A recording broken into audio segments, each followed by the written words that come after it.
고린도서 8장 1절로 11절의 말씀 한 절씩 교독하겠습니다. 제가 먼저 1절 말씀 봉독합니다. 형제들아, 하나님께서 마게도냐 교회들에게 주신 은혜를 우리가 너희에게 알리노니 환난에 많은 시련 가운데서 그들의 넘치는 기쁨과 극심한 환난이 그들의 풍성한 연부를 넘치도록 하게 하느니라. 내가 증언하노니 그들이 힘대로 할 뿐 아니라 힘에 지나도록 자원하여 이 은혜와 성도 섬기는 일에 참여하게 하여 우리에게 간절히 구하노니 우리가 바라는 것뿐 아니라 그들이 먼저 자신을 죽게 드리고 또 하나님의 뜻을 따라 우리에게 주었도다. 그러므로 우리가 디도를 권하여 그가 이미 너희 가운데서 시작하였은즉 이 은혜를 그대로 성취하게 하라 하였노라. 오직 너희는 믿음과 말과 지식과 모든 간절함과 우리를 사랑하는 이 모든 일에 풍성한 것 같이 이 은혜에도 풍성하게 할지니라. 내가 명령으로 하는 말이 아니라 오직 다른 이들의 간절함을 가지고 너희의 사랑의 진실함을 증명하고자 합니다. 우리 주 예수 그리스도의 은혜를 너희가 알거니와 부요하신 이로서 너희를 위하여 가난하게 되심은 그의 가난함으로 말미암아 너희를 부요하게 하려 하심이라. 너희에게 유익하노라. 너희가 1년 전에 먼저 시작하였다. 함께 있습니다. 이제는 하던 일을 마음에 원하던 것과 같이 완성하되 있는 그대로 하라. 아멘. 본문의 말씀을 가지고 마음에 원하던 것과 같이 완성하라 라는 제목으로 이 말씀을 전하겠습니다. 오늘 본문의 말씀은 마게도냐 지역의 교회들이 극심한 환난과 또 시련 그리고 가난 가운데 있었습니다. 그렇기 때문에 마게도냐의 사역이 바울에게 있어서는 많은 부담이 됐습니다. 교회 안팎으로 굉장히 어려움이 있었기 때문에 영적인 도전, 핍박, 가난 이 모든 것 가운데 사역을 계속 이어가야 되는 바울의 부담이 굉장히 컸지만 바울을 향한 섬김과 수고를 마게도냐 지역의 교회들이 아끼지 않았을 뿐만 아니라 예루살렘 교회의 형편을 보고 긍휼히 여겨서 그들이 예루살렘 교회를 돕기로 작정하고 헌금을 드렸습니다. 그런데 그 헌금이 내가 부탁하려고 했던 것을 지나서 넘치도록 채워지는 그런 헌금을 드렸다는 것이죠. 그래서 고린도 교회에도 명령이 아니라 당신들의 사랑의 진실함을 내가 증명하고 싶기 때문에 이러한 것들에 1년 전부터 작정한 그것을 마음먹은 그대로 완성해 주기를 바란다. 이렇게 지금 전하고 있는 것입니다. 어떤 목사님이 말씀하시는데요. 고린도 후서는 목사가 정말 설교하기가 힘들대요. 왜 그런가? 주제 자체가 어렵고 또 그 주제에 있어서 목회자의 권위를 높이는 그런 요구와 또 헌금에 대한 지나친 요구가 있어가지고 그런 이야기를 성도들이 별로 좋아하지 않을 뿐더러 목사도 하기가 쉽지 않다 막 이렇게 말씀하시더라고요. 뭐 어떤 불편과 어려움이 있었는지 모르겠지만 오늘 본문의 말씀은 핵심은 그것입니다. 환난과 시련과 가난이 있기 때문에 나는 아무것도 못합니다. 그래도 아무런 문제가 없습니다. 그것을 하나님이 악하다라고 말씀하지 않는다는 것입니다. 그런데 환난과 시련과 가난이 있는데 이들은 어떻게 넘치도록 풍성한 연보를 드렸을까라고 하는 것을 우리가 한번 생각해 본다면 그것을 통해서 하나님이 주시고자 하는 그 헌신과 수고 그리고 믿음의 일치라고 하는 것은 굉장히 중요하다라고 하는 것을 우리가 깨닫게 된다는 것입니다. 그러니까 추상적인 믿음이 얼마나 구체적으로 드러나느냐에 있어서 연보라고 하는 것은 굉장히 중요한 잣대가 된다라고 말씀드릴 수가 있다는 거죠. 많은 사람들이 교회를 비판하면서 교회가 헌금에 대한 강조가 굉장히 크다 막 이렇게 비판을 합니다. 한국 교회만 헌금을 그렇게 강조한다 막 이렇게 이야기를 하고 있습니다. 여러분, 한국 교회만 헌금을 강조하는 게 아닙니다. 한국 사람들이 몰라서 하는 얘기인데요.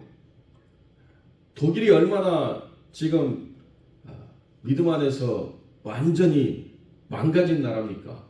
독일이 완전히 부패한 나라거든요. 믿음 안에서. 여러분 그런데 지금도 내가 기독교인이라고 국가에 등록하면요, 내가 월급을 받기 전에 헌금을 원천 징수해 갑니다. 국가가. 세금처럼 뜯어가는 게 독일이에요. 미국은 어떤가? 미국의 가장 큰 교회인 그 교회가 연구를 했습니다. 어떤 교회가 성장하는 교회인가? 정말로 헌신된 사람들이 있는 교회의 가장 중요한 핵심에는 11조가 있다라고 그들이 결론을 내렸습니다. 어느 사생이나 다 마찬가지예요. 헌신이라고 하는 것은 추상적인 게 아니고 내가 살아가는 이 삶의 실제에 나의 무게중심이 어디 있는가를 분명히 드러내는 헌신에 있다는 것입니다. 그리고 그것은 물질로도 얼마든지 표현될 수가 있다라고 이야기하는 것이죠. 어떤 사람들은 그렇게 얘기합니다. 교회 열심히 나와서 예배드리고 헌금 잘하고 봉사하는 사람이 진짜 믿음이 좋은 사람이 아니다. 그게 믿음이 아니고 뭐 다른 이야기를 막 합니다. 맞는 것 같지만 허공에 뜬 소리예요. 내가 여기 하나님의 은혜가 있는 곳에서 헌신과 수고라고 하는 것을 드러내지 못하는 사람이 하나님의 은혜가 없는 자리에서 마치 완전한 믿음을 가진 사람처럼 도덕적으로 거룩하게 살아갈 수 있는가? 그렇지 않다는 것입니다. 사람들은요, 은혜가 있어야 헌신이 있어요. 이게 상식입니다. 이게 기본이에요. 내가 은혜를 받아야 내가 그 은혜 받은 기쁨 때문에 하나님께 드리고자 하는 마음이 있습니다. 그것이 삶의 시간이 될 수도 있고 봉사가 될 수도 있고 물질이 될 수도 있고 모든 것이 다 그렇다는 것입니다. 은혜 받은 만큼 반응하게 돼 있어요. 그것이 핵심이라는 것입니다. 그러니까 지금 마게도냐 성도들의 그 모든 상황이라고 하는 것은 얼마든지 자기들의 삶의 어려움들을 설명할 수 있는 연약함이 있지만 하나님이 보여주시는 실체는 뭐냐? 여기 마게도냐 교회의 빌립보 교회, 데살로니가 교회, 베레아 교회 이런 교회들은 어려웠지만 어려움을 통해서 무엇을 받느냐?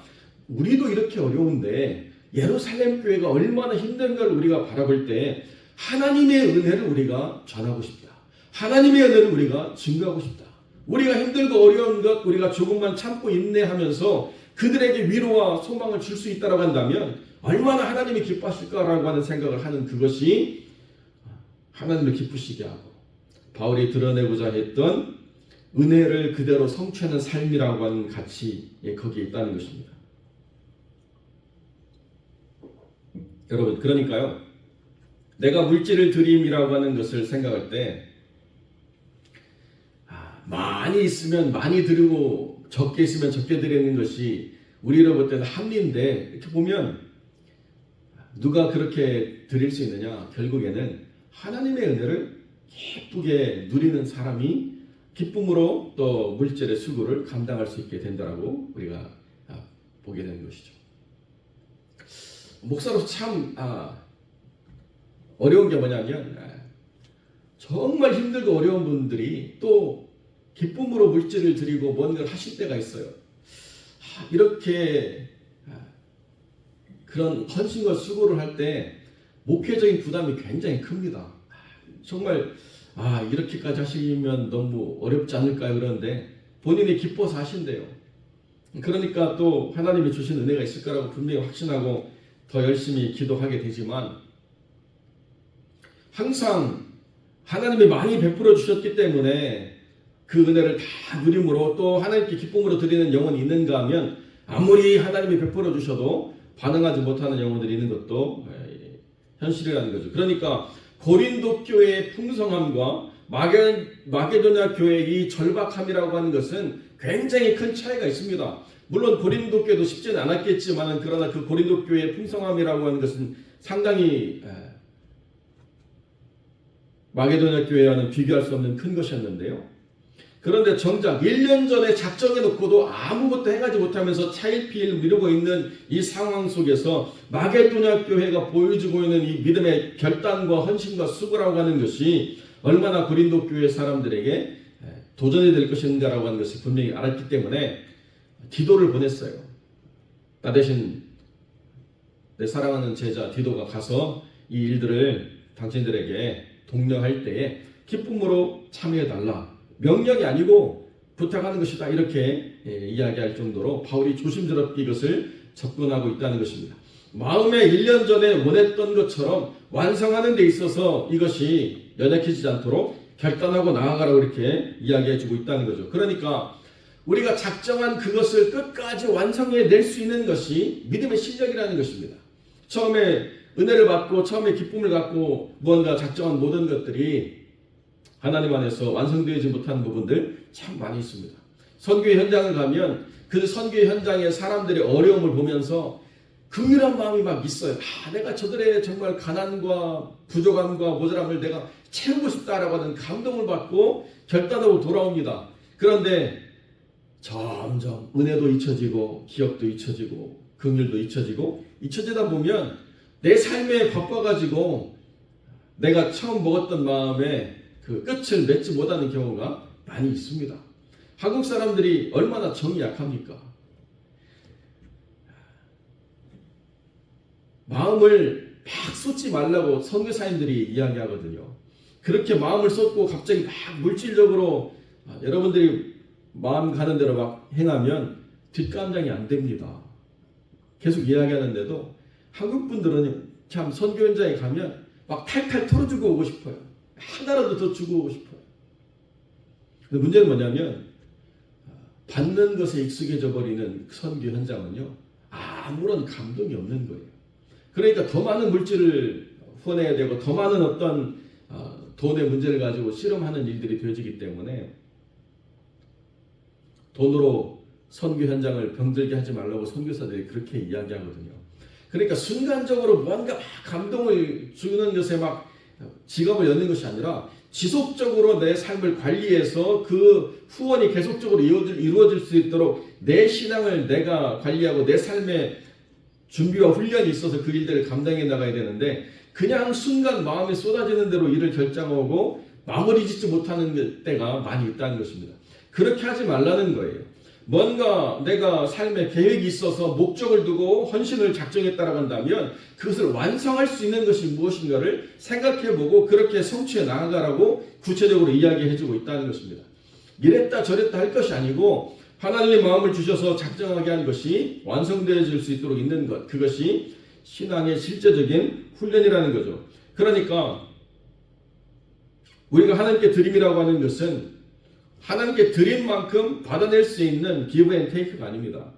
때로는요, 밑 빠진 독에 물 붓기 같은 순간이 될 수도 있습니다. 어떤 미국의 목사님이 글을 쓰는데요. 자기 아내가 그 홈리스 또 중독자들 사역하는데 그렇게 헌신과 수고를 하는데요. 1년이 지나고 2년이 지나고 5년이 지나고 10년이 지나도 그 사람들 이렇게 가서 보면 아무런 변화가 없대요. 그러니까 한날은 답답해가지고 그만하라고 아무리 도와줘도 변화가 하나도 없는데 왜 그렇게 거기에 애쓰고 수고하는가, 왜 그렇게 물질 들이고 많은 사역을 하는가, 자기 아내를 나무랐답니다. 그랬더니 아내가 하는 말이 어디 성경에 그렇게 수고함으로 변화를 만들어낼 수 있다고 하는 우리의 능력의 확증이 있는가? 하나님은 베풀라고 말씀하셨지 베품의 결과를 우리가 어떻게 결론 낼 수 있다라고 말씀하지 않았다는 거예요. 야고보서 1장 27절 하나님 앞에 온전한 경건이 뭐냐? 고아와 과부를 그 환난 중에 돌아보는 것이다. 그 환난 중에 돌아볼 때 고아와 과부가 스스로 자립해가지고 이제 다 도움이 필요 없습니다라고 말하는 것이 아니고 계속 그런 어려움이 있다 하더라도 하나님 앞에 부끄러움이 없는 경건이라고 하는 것은 그런 삶을 그냥 돌아보는 것이 있다는 거예요. 우리의 수고라고 하는 것은 그 상황을 완전히 개선시켜서 더 이상 도와줄 필요가 없는 상태로 만들어 놓는 것이 있는 것이 아니고 여전히 그런 상태에 있다 하더라도 우리의 경건은 계속 그런 사람들에게 도움이 되는 삶을 살아가는 것이 우리의 삶의 자세이자 하나님이 기대하시는 바다. 어떻게 하실 것인가는 하나님께 내어 맡기는 것이고 우리는 순종하는 것밖에 없다라고 이야기를 하더라는 거죠. 자기가 목사인데도 부끄러웠다 이렇게 이야기하는 것을 봤습니다. 사랑하는 성도 여러분, 우리가 환난과 시련과 어려움이 있기 때문에 우리의 마음보다도 우리가 드림에 있어서 여롭지 못할 때가 있습니다. 얼마든지 그런 삶을 하나님이 긍휼함으로 바라보십니다. 그런데 때로는 하나님 우리에게 마음의 기쁨을 주셔서 작정하게 한 것이 있다고 한다면 주저하지 마십시오. 그리고 그것을 통해서 하나님이 더 크고 놀라운 일들을 이루시는 것들을 우리가 보게 될 때 우리가 선택한 이것이 얼마나 값지고 아름다운 것이며 또 하나님을 영화롭게 하고 하나님이 그 받은 영화로 우리를 복되게 하시는 것을 우리가 분명히 경험하는 그런 역사를 하나님이 허락하신다라고 하는 선순환의 원리를 우리가 깨달아가는 것이 중요하다는 것이죠. 하나님께서는 드리라고 강요만 하시는 것이 아니고 우리의 삶을 채우시는 하나님이십니다. 분명하게 하나님이 우리의 삶을 채우시는 역사를 경험하면 경험할수록 내가 이렇게 일방적으로 누구에게 주는 것이 그 사람의 삶으로부터 다시 얻어지는 것이 없다 하더라도 다른 여러 가지 형편으로 나를 채우시는 하나님의 역사가 있구나라고 하는 것을 우리가 경험하게 된다는 것입니다.